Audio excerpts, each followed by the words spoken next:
Yo, Charley, it's Democracy Day Street, where Gen Z checks power street style. Today I have a loaded episode.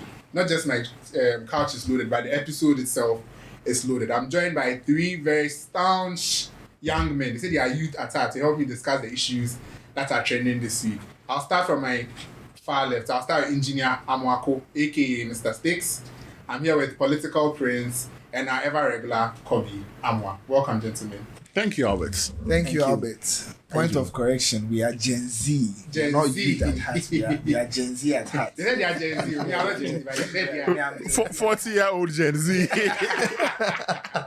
But Charlie, the matters we happen this week, they're very serious. So today we're going to discuss three things. We're going to look at the national service scandal. Almost $500 million. Yes, $500 million Ghana cedis.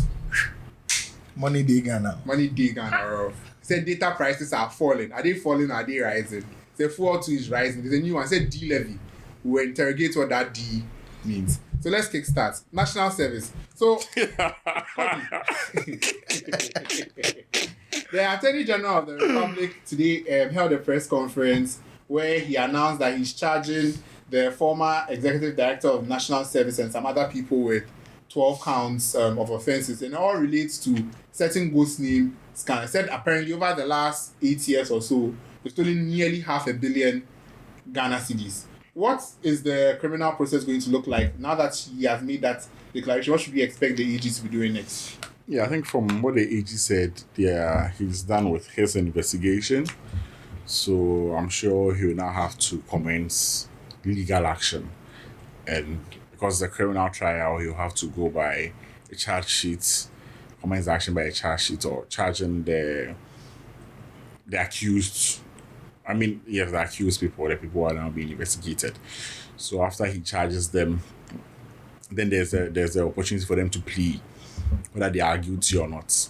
Now, this same plea stage, I think in recent years in Ghana, we've introduced the plea bargaining, where the government can, in simple terms, not in legal terms, I have to be careful before my lawyers eat me up, but negotiate with the charged person or the accused person, and then they can reach a deal where maybe the amount, you may probably even pay back the money and go scot-free. Sometimes there can be a deal for you to be used as a witness or bring something of value for a deal to be reached, or sometimes for you to plead guilty to a lesser offense, and left to. So in terms of timelines, based on how previous trials like this have gone, how long are we looking at? Is it a 1 year thing, 4 years, 3 years? Because we see. Honestly, I think we are in for a long ride. I mean, for political trials, and because of these, a lot of these interlocutory motions and processes. When I say interlocutory, these are like. Even though the full trial is going on, people challenge things during the trial, and sometimes these also, which are not even, these are like other on small issues within the full trial, and sometimes it goes up to the apex court, which is the Supreme Court. So I know that these trials usually take 3, 4, 5 years, and sometimes even more. And looking at the high-profile nature of this case, I don't expect any less. I think that we are in for a full ride, and we are going to be hearing someone wins an application in court, and the media will come out, we have won the case, only for you to hear 2 days time that the Court of Appeal has overturned. Then they go to Supreme Court, then they come back and they'll say they don't understand these provisions, they are going for interpretation. I mean, there's so much to be made. So honestly, I tell you that most of the time when there are a lot of these issues, the lawyers are the ones who win because it is their game, and the lawyers are the ones who win. Speaking of winning, what are the chances of we getting back all or some of that money? Because ORA, which forms the basis of this investigation and the subsequent prosecution, is to recover the loot. So what do you think the chances? Are there high chances of the loot being recovered?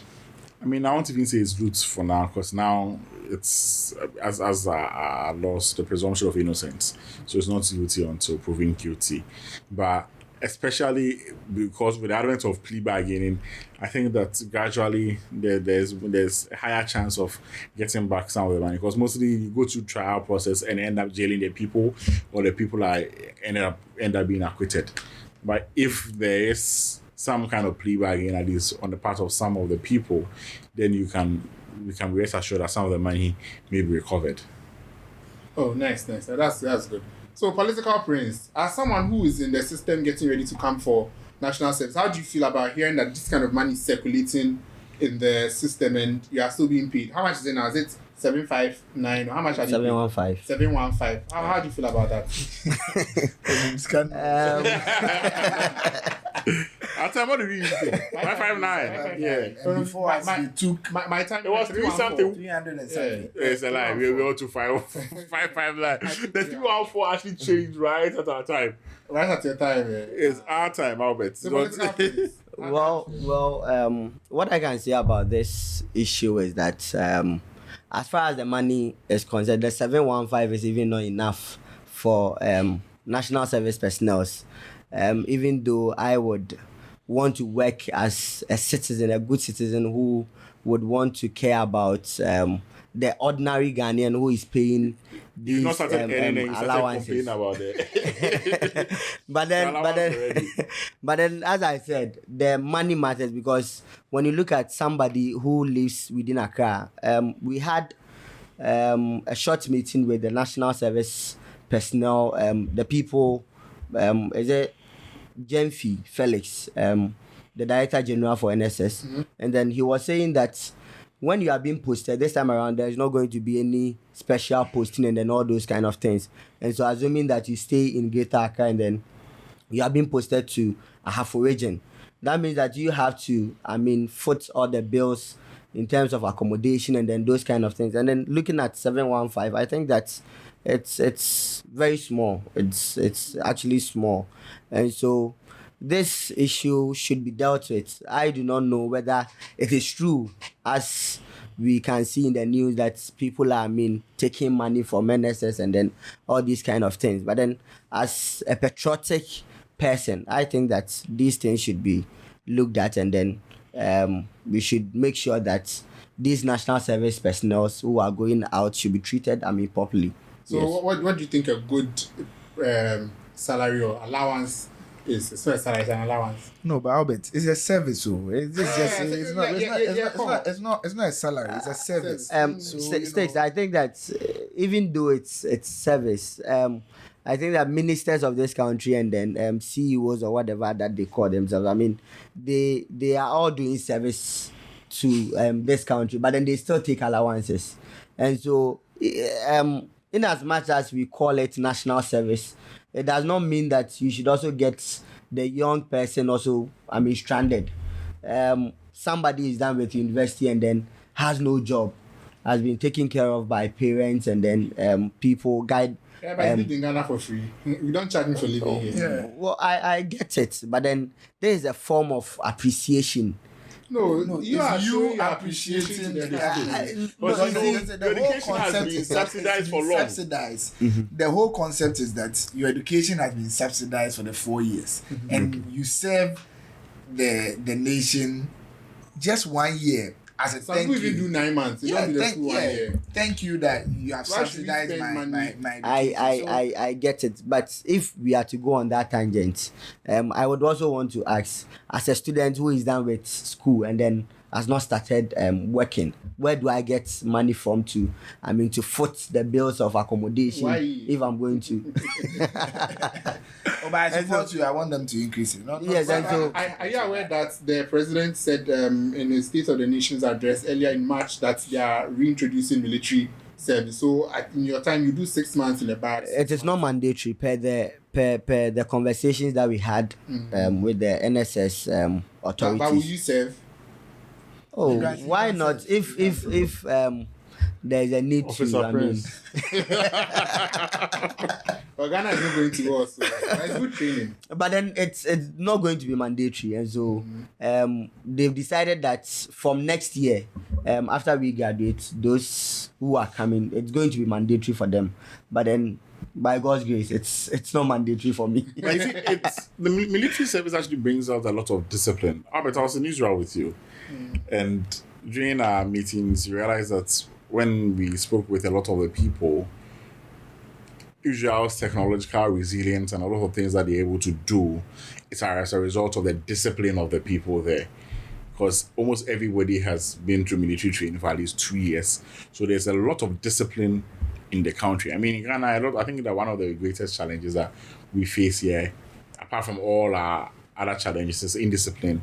Some will say it's the root of all our other challenges. Yeah. Which I agree. So this, military training brings out a lot of discipline. And I think that maybe with that, we may end up getting people to, that may be the starting point of instilling discipline in the populace. So I don't think it's but I agree to disagree with him. Oh yes, there are even security personnel within this country who are not disciplined. There are police officers who take money, bribe, and then other stuff. You know anyone? We all take public transport, and then we see some of the things that happens, and so. I do not military training. I didn't say police. No, but there are military people who are corrupt. Oh no, but everywhere you find it. But yes. But if even within this country, for our military, I think that we can all attest to the fact that to a very large extent they are disciplined. To a very large extent. I don't think that anything is going to be proved to an extent because we are talking about corruption. I will not comment on that issue because we are talking about corruption here. If you look at our corruption perception, this the Afrobarometer reports, especially the ones that they do on corruption perception. I know that police usually is not too good, but the military, I know usually they do well, at least for the corruption perception. If we ask you right now that do you think the military is corrupt, what would you say? I'll say no. Because you are scared, right? Oh, come on. We are in the days of a constitutional democracy, not a military democracy. Okay. Engineer Stick, so is this concept of this ghost names, is it new? Why is it that this is the first time we are hearing something of this sort and of these volumes? Has it always been something that has been there? I know you are familiar with the National Service terrain very well. Yeah. Albert, if my memory serves me right, I don't think that this is the first time this is actually happening. I remember, is it 2014 when Alhaji Imoro was there. We've had several instances where we've had ghost names, and that's what makes this issue very serious, because it looks like, from one government to another, there's ghost names, the other government comes, new executives come over, they do an auditing, they find out that there are ghost names, they quash the ghost names, then you hear that there's another audit. There was an audit by the Auditor General, I think in 2020 or 2021, you hear that there are ghost names, they quash it, then you hear that there's another scandal, ghost names. So, it looks like something that's reoccurring, and that's what makes it, very alarming to me. It's really not the first time it's happening, maybe, because of social media and, because of how our AG is deciding to go about it, having press conferences about it and all of that. I think that's what has given it this outlook now. But it's not the first time this is happening. We've consistently had ghost names, ever since. And I think that's what makes this thing very, very serious. Yeah. So considering the loss, because almost half a billion Ghana, that's 50 million, it can change lives. Do you think that national service is more of a hassle to us than we need? Should we maybe start the conversation about ending this national service, and when you finish school, you don't thank us, your thank us is in the taxes that you pay? I'll start with you, Kobe. Should we scrap national service? I don't think so. I think national service, the whole concept of the national service is a good thing. And for instance, a lot of us, my first proceed for national service was actually at the Ministry of Trade. And as you know, that is where you may not know that's why I developed my interest in trade. But like from the Ministry of Trade, especially being at the time where the AFCFT was being negotiated, they actually piqued my interest in trade. So they said I've gone as far as going to do my LLM in international trade law might even teach trade law. So national service actually gives us an experience that you may not find just going after school, going on the job market to look for jobs. It becomes a way of easing you into the system. Those who are trained in foreign institutions, even after school, people who try to do some internships and others unpaid jobs, especially those who want to go to these foreign international organizations. It's very difficult to get a job right after, but people go, they do some mostly internships, unpaid internships. You get to ease into the system, then they'll call it, you'll go come for young professionals. All these things are supposed to give you a certain experience that you may have never had. For GRA and all, people go to get to other organizations. Yes, sometimes they're not retained, but there's something that we learn from there. Others go to the villages to teach. The national service has farms. Like there's varied experience that people get through this national service process, and I think that it's a very good thing. I agree to the fact that it shouldn't be paid like a salary, and that it's good that you are at least given an allowance. However, the challenge, and that's a reality, the challenge is that in as much as it's an allowance, if you're looking at how the Ghanaian system is, every parent, every person, after you finish school, has the idea that, you are now done with school and you can now fend for yourself. So people finish school and there's so much pressure on them to act and to fend for themselves like they are working, but they may just be, in quotes, mere national service. I'm saying mere because of the remuneration involved and the fact that sometimes it's even difficult to take care of the transportation of the person involved. So we have to relook at how the whole national service scheme is. But I think that in concept, national service is a good thing. Okay, political prince, 30 seconds. Yeah, so I think I agree with him that national He wants service. to earn 5,000 as national service person. No, so I agree. I agree that national service is a good thing, but then I think that the structures, we should look at the structures very well. I mean, if you want to get the reality out of whatever that we are doing, we need to find a way to shape our structures and then make sure that everything is in check, is in proper check, because all these people, somebody once said that who watches the watchman, and so I think that there should be people who also monitors all the activities around national service, and then I think that it's a very good thing to continue. It's the people who are monitoring that are committing all these supposed crimes, So, well, I believe that somebody should watch, but it always looks like it's always the security man who is stealing the greens, right? All right. So this is still Democracy Day Street. Let's go and take a word from our commercial sponsors. We'll be right back.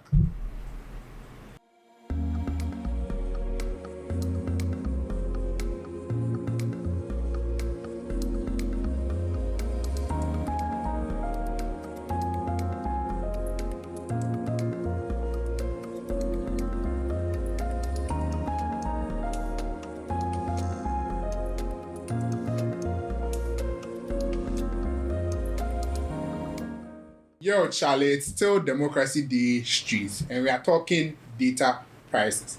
So this week, the Minister of Communications, Digital Innovation, and all those things, the Honorable Sam George, announced that effective 1st July, there will be a revision of data prices. That was a campaign promise that Sam George held on to throughout the campaign. So when he came within the first 20 days to reduce the prices of internet bundles, he wasn't able to do that, but he's kept to his word and he's come back. I'm going to start with you, political prince. How do you feel about the new data package? Do you think they are affordable for you as someone who's still in school? Have you seen the new packages to start with? Yes, I think I've seen a couple of news about the data prices, but then even if it has been done, because per the information that I had, it's going to start probably 1st July. Yeah. Even if these data prices are being reduced, I don't think that the ordinary students who is on University of Ghana campus it's still affordable. I mean, even though they are doing their best, but then I don't see the affordability of it, honestly. Yes, because data prices are very high. And then looking at the kind of campaign messages that Sam George and then his people were giving, I mean, we thought, some of us thought it was easy to do it. I mean, the way the talks were, as if the moment you come, you just have a meeting with the telecommunication companies, and then you tell them, Charlie, reduce it, then they reduce it. And so I think that even if they reduce it, it's not going to still be affordable. Yeah. Okay. All right. Engineer Sticks, from your perspective, how do you find the new price? For me, like, I'm excited now. When I spend my $399, I know I'll get 214 gig, and I know I'll get some stability with I don't have to buy data every 2 or 3. It's how do you feel about the new prices? Well, I'm surprised that you're excited, because for me, well, maybe for Prince and then maybe other people on campus, the pricing is a problem. For me, it's the quality. You know, I can show you my phone. I wouldn't want to run down any network You online. mentioned the service provider. But I've had, I bought well over 90 gig at the beginning of the year. Or if it was Mine was last year. I also have you same. do I the can same check thing. for you. Last year, I've not been able to finish it. I still want have to, 65 I want to gig. finish it. The network is bad. So if I pay, and I remember I paid 290 something, almost 300 cedis for it. I'm struggling to finish it because it's bad. Well, maybe somebody will say that the prices should be okay, but it's the quality. You see, if I'm paying and I'm getting good quality, I'm okay. But I know another network too that they give a little bit quality, but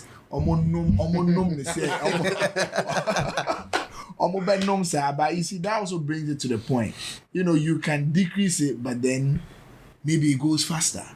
So I think that we have to wait for it to start. Once it starts, we'll know whether we are actually being given value for money. But today, somebody passed a comment. Somebody said that it looks like the reduction. I've not followed the conversation for long, but it looks like the reduction is for the people who have money to buy the bigger ones, and the average person who is actually complaining, the reduction is still less. And so, what are we doing? Are we Here's a 10% hike, but a reduction in the bundle services. on the bundle services? So I think that we should allow it to start. Once it starts, we'll know. But trust me, I know that there's something there, and it smells like You a don't rat. trust? No, it smells like a rat. We'll definitely find out. Let's wait for 1st July. But for me, I'm really bothered on the quality of service. I think it's terrible. It's terrible, everywhere. Yeah. Kobe, so I'll take this from a bit of a legal perspective. Do you think that the government is meeting its objective to its people in terms of accessibility to internet? You and I will agree that the need for constant, stable, and reliable internet is slowly becoming a recognized human right. So you can't even open your laptop without data. If you don't have data, you can't access your files. You can't access your files, you can't work. If you can't work, you can't earn a living. Do you think that the measures the government is putting in place, introducing these or bringing back these old data bundles, is enough to meet the obligation on government to provide good quality internet? All right. First of all, I'm not a human rights lawyer. Human rights lawyers are very quick to draw everything into their phone. I never knew that access to internet was fundamental. Was a human right. Maybe not fundamental, but was a human right. So but I actually think that it's a very big challenge in Ghana. So when I came back from school, one thing that I really miss about DC was the fact that I had at least good internet at every point in time. So I missed out on a job opportunity just because I was applying for this job opportunity, which had a deadline. Sometimes I'm a last minute person, so I blame myself. But I missed out on this job opportunity because at the time when I had to submit my application, I was a bit late, but I was like 30 minutes to time. At the time where I had to submit my application, about 30 minutes to the time, the internet stopped working. All networks. All networks in Ghana. At least, when I say that, there are two major networks that I use. Airtel, Tigo, and which one? I'm not going to mention names. I'm not going to mention any brand. But the internet just stopped working. It was so slow that I wasn't able to submit my application. And This was like this, and it was a very big opportunity that I missed. Right? So hopefully, probably if I had gotten it, I would have been earning maybe five times more than what I do now. But almost 200,000 a month then. Wow. I don't know what bait you are trying to. This is a bait I'm not going to take. So it's a very big problem here in Ghana. And also the prices of the internet. I mean, this reduction, yes, I think it's good. But how many, as Steve was saying, how many people can afford to part away the 400 cedis just to buy data? Which will be less a month. Prince is going to do national service and he's going to earn what 715. He's going to use more than half of his NSS allowance to buy data. I think that's a month because it's a the Gen Zs, we are watching TikTok. We are doing all this. I saw someone post that in Ivory Coast. I mean, it was a post on Twitter which I haven't verified. So let me be clear on that. But in Ivory Coast, for around the same amount. For around the same value, the networks offer unlimited internet. I've heard conversations like that. The Honorable Davis Opoku made a statement on the floor of Parliament that what the government should be doing is pushing towards unlimited. Yes, and I'm told just right next door in Ivory Coast. I mean, Ivory Coast, Ghana, we have so much similarities. And right next door in Ivory Coast, we speak French, we speak English. They spend safer, we spend. They are the similarities. So. Look at our geographical location, our type of weather, like almost all the things factors that may affect these networks and their setting up and all are quite similar. You get it, and even them, because it's also it's a capitalist country, like it's capitalist oriented. So it's not like a socialist country where you think that maybe government had even forced the entities and all. I mean, but I also agree with the fact that in as much as there should be regulation too, in a country, in a free market system, especially when it comes to pricing, it's difficult for governments to interfere. But for regulation, when it comes to the quality of the internet, I don't think that it's something that we should compromise. So I think that government should continue. The last government, if I recall, bought Airtel Tigo. Do you think that it's high time maybe this government looks at using Airtel Tigo as a medium to provide cheaper internet, maybe potentially free for students? In the US, they have this thing called EdRoom. I've seen it on Legon campus a couple of times. University of Ghana, where you just like doesn't work. I tried EdRoom there and it didn't work. But yes, I also see EdRoom, but it never worked for me. Do you think that it's high time we started looking at it and based on the population how the population is structured for certain people above a certain age or above a certain limit, we give them free data because now the telcos have access to will it even work?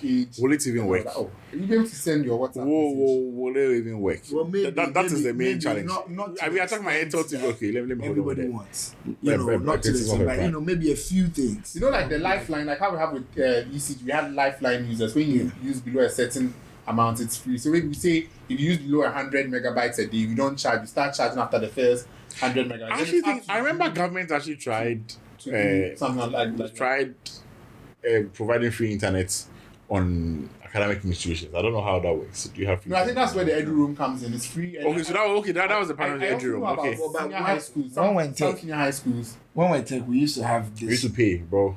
We used to pay. It was we used to pay the Vodafone. Yes, the Vodafone deal was part of our fees. I thought it was free. Yeah, because bro, even go back and check your tech. Your tech bill. I thought it was free. We used to pay. Even it was part of our fees. Like it was a deal, it was part of our, so definitely was negotiated.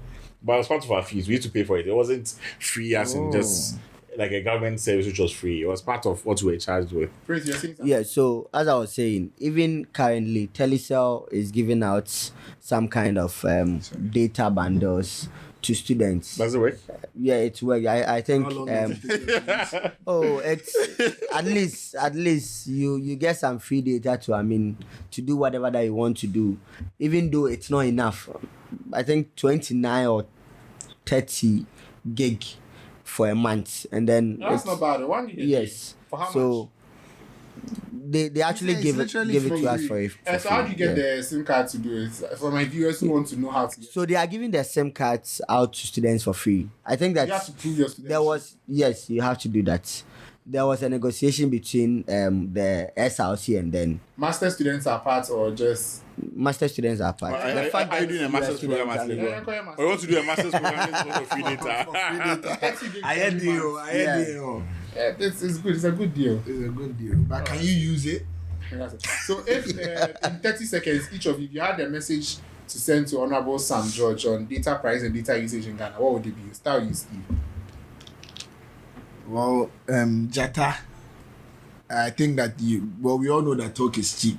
You know, I think he should. It's factor non-verbal, more action, less talk. He's talk. Well, 1st July is here. We'll know whether he's doing something. He's my fellow Katangi, so you know I don't like bashing him too much. But to be honest, talk is cheap. I think that he should put more actions where he says. Yeah. Yeah, so I also think that we need quality more than quantity. I mean, we do not need a lot of data whilst we cannot use them, and so we should rather plan on improving data services in the country rather than talking plenty. Yeah.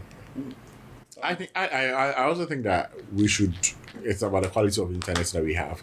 I don't know if it's an infrastructural problem or the telcos are cutting corners, so we need stronger regulation or what. But whatever the challenges, the technical people will definitely know, and they will have to. I think that government should be able to put pressure on the technical people to come up with a solution for this. I thought Starlink, just a little deviation. I thought Starlink was coming to solve these problems, but I realized that they are not even able to sell again. We have Starlink. You don't know they are selling. So, Charley, the building where we shoot in, it's fully Starlink running. I think one of the businesses here is a service, but the problem is whether we can afford it. But the price have gone up. Yeah, but I mean, with the depreciating dollar against the CD, we may be in a zone where we would be able to. All right. Thank you. So. It's still Democracy Day Street. We are done with the data talk. We'll come and find out what the D in DLevy stands for. Stay tuned. It's still Democracy Day Street, and we are still checking power streets out. The next topic we're going to discuss is the DLevy.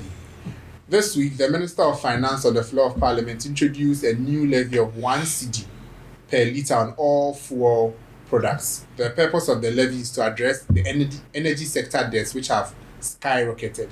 Now, it's not the first time we've had a levy of the sort. You had the ESLA levies of 2014, and the erstwhile Akufo-Addo government also had similar levies. My first question is to you, Kobe. What does the D in the DLevy stand for? We've heard different things. I think from the first time I heard about this was from the minority, and I think the D that they're referring to was Dumso. In the sense, I think, yes. I think the government is trying to use the funds from this to help resolve the energy sector debt. So people also creatively call this Dumso levy. So the D stands for Dumso, to the best of my understanding. All right. So, Engineer Steve, is this levy 1 cedi justified, considering the debt? I hear the debt is now at $3 billion. Is it justified, or is it imposing more hardship on the average Ghanaian? Well, first of all, to be clear, I don't think that it's for the debt, right? Because I saw a news portal saying that it's just to keep the power running for the meantime. I don't know whether that was a propaganda, but you know, for me, I don't think that this 1 cedi is justified. I think it's too much hassle for the ordinary Ghanaian, if you ask me, because well, we all know what's going to happen on Monday. Fuel prices is going to go up, right? So I mean, the justification is that they've brought down the dollars. Fuel used to be 16 cedis per litre. Now fuel is, depending on where you buy it, either 10 or 11 or 12 per litre. So they are putting an extra 1 cedi and litre, which would take us at most to 13. It's okay because it's still cushioned. Do you know what the fuel price will be on Monday? I have read it's a 9.5% increment. Now, if you are taking at 12, it'll be 13. Even if you add this to it, it's still at 14 at the highest. So you think that's how it's 14. So let's say 14. Let's say 14. You think that's the highest will go? It's about how much is on it. For me, you ask, I think that it's outrageous. 1 cedi per litre is outrageous. If you know, we all, I didn't like e-levy, to be honest. It was just a fraction. But this is 1 cedi on every litre. Come on. I think it's too much. So, Political Prince, as someone who's in school and who still uses public transport, I'm assuming you don't drive. He drives, please. He drives. No, I don't drive. Let's just be modest. He drives. I don't drive. How this affects public transportation? Now, you are moving from Okonglo to Medina.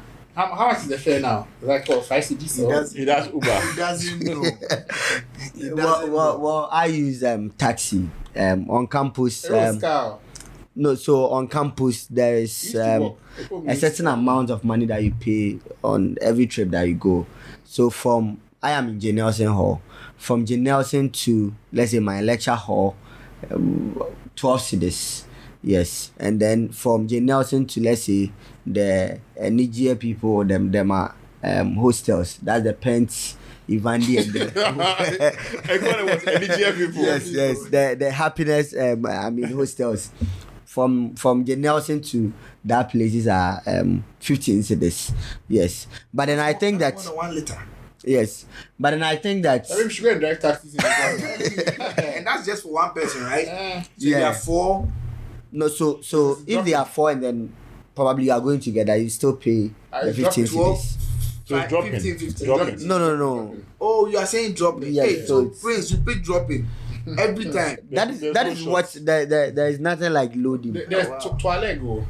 Okay, so- But then I think that the 1 cedi increment of the levy that we are talking about, the DLevy, which is the Doomsday levy, I think that it is robbing Peter to pay Paul.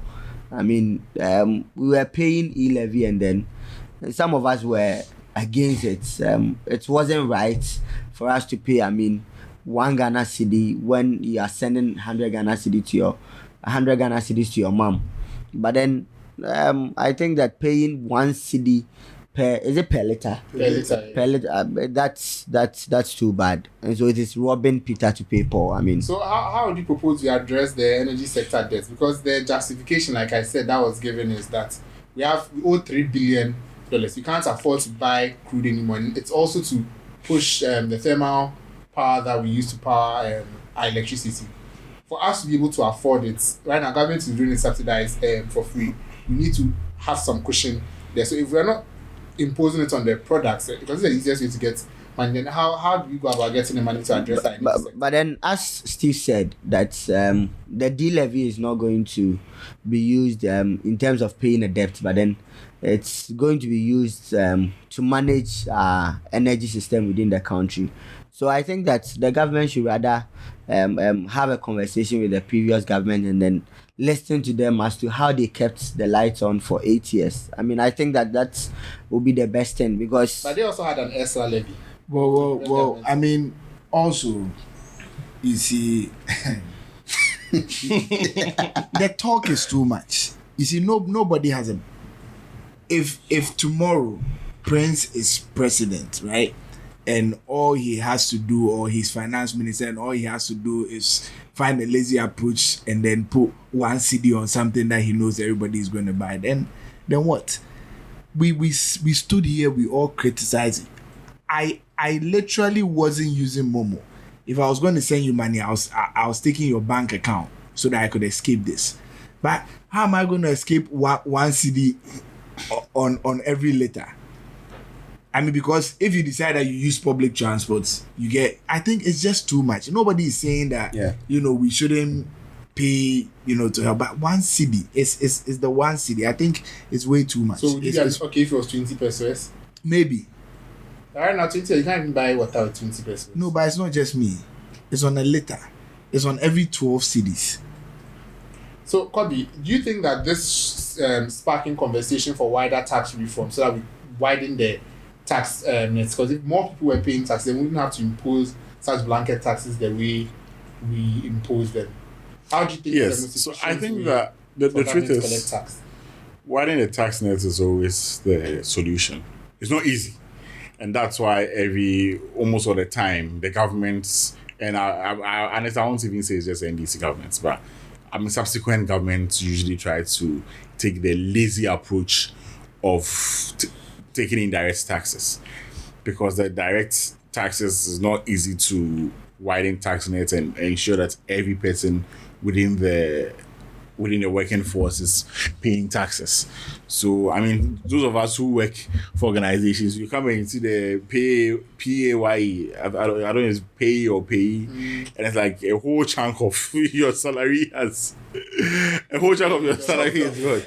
So, but my honest views about this is that it has different moving parts. One, I think that it's high time we get stable electricity.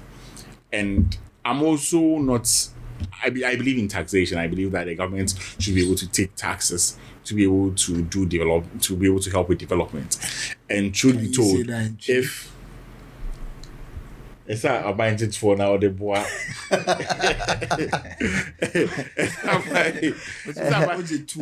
A tour ebo my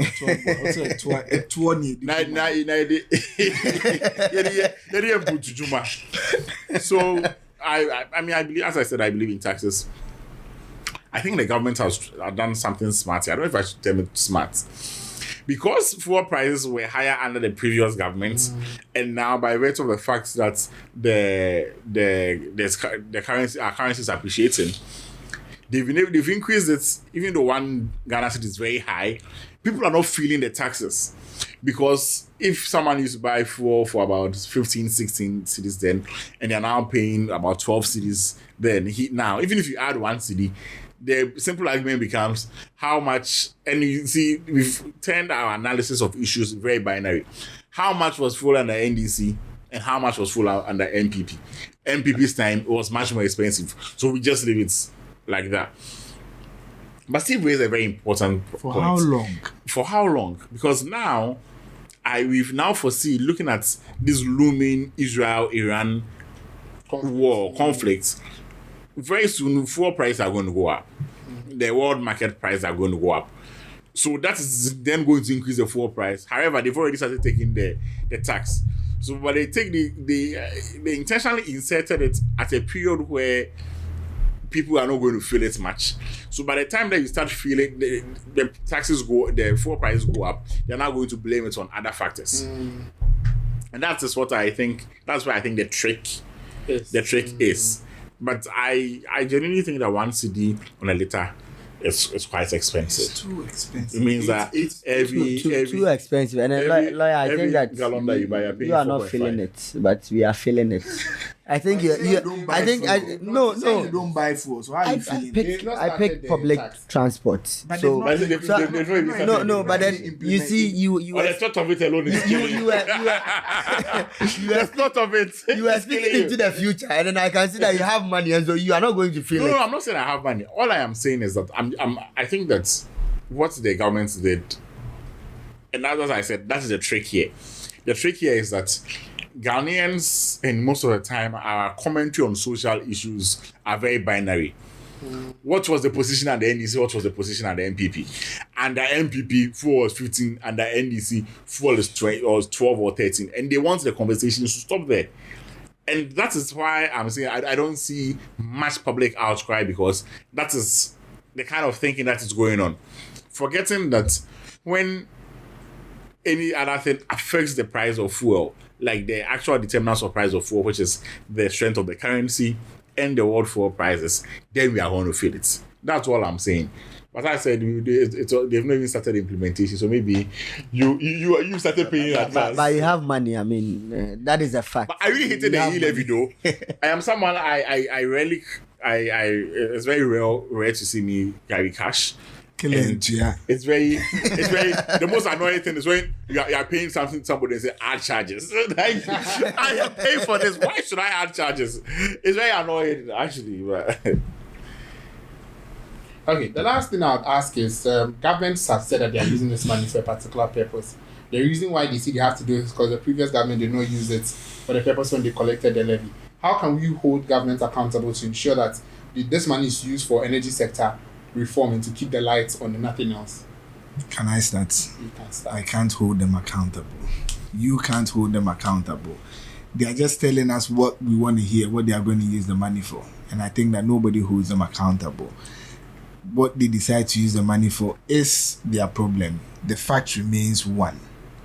It is too expensive. Too expensive. Even if they are going to use it for what they say they are going to use it for, I think that it is too expensive. 8.2%, right? On every litre. Wow. Yeah, so I'm not going to add more. I agree with what he's saying. It's too expensive, and then I'm not sure that any of us can hold the government accountable. I'm not sure. Even though we can say what we think is good, but then will even the government consider your recommendations? I mean, so it's expensive. Yeah. I have to do more research on this, but I'm a sound believer in law and development, and I think that some of these challenges can actually be curbed with the right legal regime. I mean, have to even read further into it to see, because we have laws on misappropriation of funds, where even if you don't apply the funds that have been given you to you in the right way, and you don't even necessarily embezzle it, it may still be deemed to be something contrary to the law. So I think that we should probably look more into how we can use law to correct some of these things. And when I'm talking about law, I'm talking about the black letter law and also how the enforcement regime is. I think that our biggest problem is how our laws are enforced. And I think if these are done properly, governments will be careful in misapplying funds meant for one thing for something else. Okay. All right. So thank you very much, gentlemen, for your considered opinions. This has been Democracy Day Street, and we've been talking about the DLevy. My humble opinion. We've spoken about the national service scandal, and we also discussed the new data prices. Now let's go to you on the streets and let's hear what you have to say. Is the DLevy too expensive? Can we also afford data? Let us hear your thoughts. This has been Democracy Day Street, and as always, your host has been Mr. Albert Ejapon. Thank you. Thank you.